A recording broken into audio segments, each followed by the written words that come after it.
26,000 primary স্কুলকে জাতীয়করণ করে নিয়েছে, তাহলে আপনি নিবন্ধন দিয়েছেন 9,000 প্রাইমারি মাদ্রাসাকে কেন জাতীয়করণ করছেন না? তাদেরকে কেন একই সুযোগ সুবিধা দিচ্ছেন না? তারা ইসলাম শেখায় বলে, তারা কোরআন হাদিস শেখায় বলে ওখানে উপবৃত্তি বন্ধ করে দিয়েছেন কেন? যেন মাদ্রাসাগুলো বন্ধ হয়ে যায়, মানুষ স্কুল কলেজে চলে যায়, তাই? মানে কি আপনি পরিকল্পিতভাবে এগুলাকে শাস্তি দিচ্ছেন যেন এগুলো এগুলো এক্সিস্ট না করে?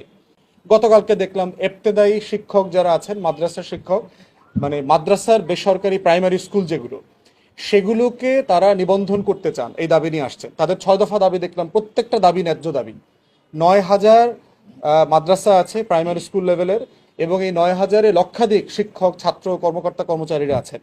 এই মানুষগুলো বেতন পান না, কোনো বোনাস নাই, কোনো কোনো কিছু নাই, সিম্পলি কোনো স্বীকৃতি নাই রাষ্ট্রের।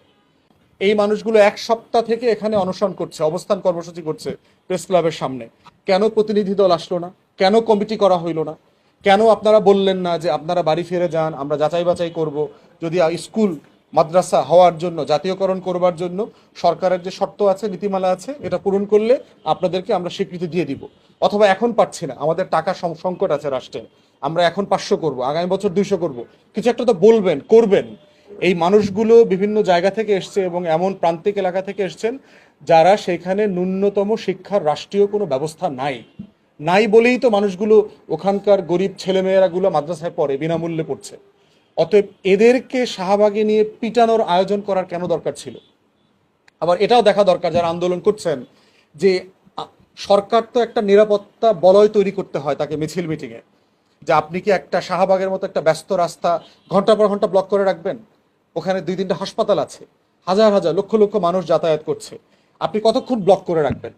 ব্লক করবার আগে, মারামারি করার পরে তাদের প্রতিনিধি দল যমুনায় নিয়ে গেলেন, আগে নিলেন না কেন? তাহলে যদি আগে নিতেন তাহলে এই মানুষগুলো তো প্রেস ক্লাব থেকে আপনার যমুনার দিকে রওনা করতো না, তেজগাঁয়ের দিকে যাওয়ার চেষ্টা করতো না। তাহলে এই যে আমলাতন্ত্রের লিমিটেশন, একটা সিচুয়েশনকে হ্যান্ডেল করা, একটা মিছিল মিটিং সমাবেশ দাবিকে হ্যান্ডেল করার যে দুর্বলতা বারবার দেখতে পাচ্ছি, সেটা শেষ পর্যন্ত ভায়োলেন্স, সহিংসতা, মারামারিতে চলে যাচ্ছে। যারা রাষ্ট্রের এক্সিকিউটিভকে অ্যাডভাইস করতে পারছে না, তারা তাদেরকে পথ দেখাইতে পারে না, শুধু সমস্যা তৈরি করছে, সংকট তৈরি করছে এবং অন্তর্বর্তীকালীন সরকারকে বদনামির ভাগিদার করছে, তাদের এই রাষ্ট্রীয় সেবায় থাকার কোনো প্রয়োজন নাই। এবং এই সংকটটা কিন্তু সুশাসনের। পুলিশ কি করবে? পুলিশ কি ব্যারিকেড ভেঙে না দিয়ে শাহবাগে অ্যালাউ করবে তারা বসে থাকুক?